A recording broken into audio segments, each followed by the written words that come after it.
আসসালামু আলাইকুম। নতুন খামারিরা জিরো বাচ্চা ব্রুডিংয়ের সময় কী কী ভুল করে সেটা আপনাদের সাথে শেয়ার করব। আপনারা অনেকেই আমার কাছে ফোন দিয়ে জিজ্ঞাসা করেন যে ভাই আমি নতুন কোয়েল পাখির খামার দিতে চাচ্ছি, তো আমি কোন বয়সের পাখি নিয়ে শুরু করতে পারি?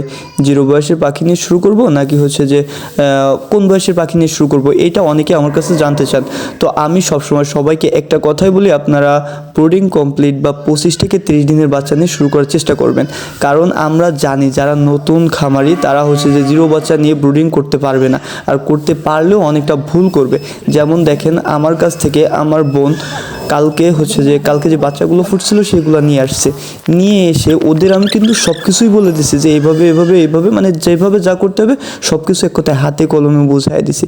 তারপর দেখেন কি ভুল করছে। এইখানে যখন ফ্লোরে তুষটা দেওয়ার পরে যখন হচ্ছে যে আপনার ইটা বানাইছে ওদের থাকার জন্য, যে ওই আপনার সালার চট্টর দিয়ে বানাইছে, এক পাশে উঁচু এক পাশ নিচু, মানে কেমন যদি এক জায়গা পাহাড় হয়েছে, এক জায়গা সমতল ভূমি, আবার এক জায়গা হচ্ছে যে মনে করেন যে ড্রেন চলে গেছে, এরকম একটা অবস্থা করছে। সাথে কি করছে দেখেন, আমি সবসময় বলি যে আপনারা পানির পাত্রের ভিতর আপনারা ফোন দিয়ে অন্তত 3 থেকে 4 বার বলছি যে পানির পটের ভিতর আপনারা অন্তত গোল কিছু দিয়ে দেন। মার্বেল না দিতে পারেন, যে কোনো একটা কিছু দিয়ে দেন যাতে ওর ভিতর পড়ে না মারা যেতে পারে। আমি কালকে এটা বলে দেওয়ার পর, অন্তত 10 বার বলে দেওয়ার পরে আজকে এসে দেখতেছি যে এর ভিতর কিছু দিনই। তারপরে কিভাবে ব্রুডিং করতে হবে, ব্রুডিংয়ের সময় কী ওষুধ দিতে হবে সেইটাও আমি সব কিছু লিখে তাদেরকে ছবিগুলো দিয়ে দিচ্ছি। তো তারপরে এসে দেখি যে এখনও পর্যন্ত খালি পানি চালাচ্ছে। তো আপনারা বলেন যে এইভাবে যদি এই বাচ্চাগুলো ব্রুডিং চলে তাহলে এই বাচ্চাগুলো আসলে টিকাইতে পারবে কি না? এই জন্য আমি সবসময় বলি যে জিরো বাচ্চা নিয়ে আগে শুরু না করেন। কারণ এরা ভাবতেছে আরে বাবা বাচ্চা খাতে দিচ্ছি, পানি দিচ্ছি, সমস্যা কি, বাইসে থাকবে না, কোনো সমস্যা হবে না। কিন্তু একটা বাচ্চা ব্রুডিং আসলে কতটা মানে টাফ ব্যাপার, এইটা যদি তারা বুঝতো তাইলে আর তারা এসব করতো না।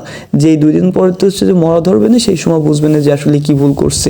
তো দেখে তো আমার পুরো রাগ হচ্ছে। এখন রাগ হইলেও করার কিছু নেই, কিছু বলতে পারতেছি না। তো এই জন্য সবাইকে বলি যে জিরো বাচ্চা দিয়ে অন্তত শুরু না করেন। আপনারা আগে কোয়েল পাখি বিষয়ে অন্তত একটা ধারণা নেওয়ার জন্য অল্প কিছু পাখি দিয়ে বড় বাচ্চা দিয়ে শুরু করেন।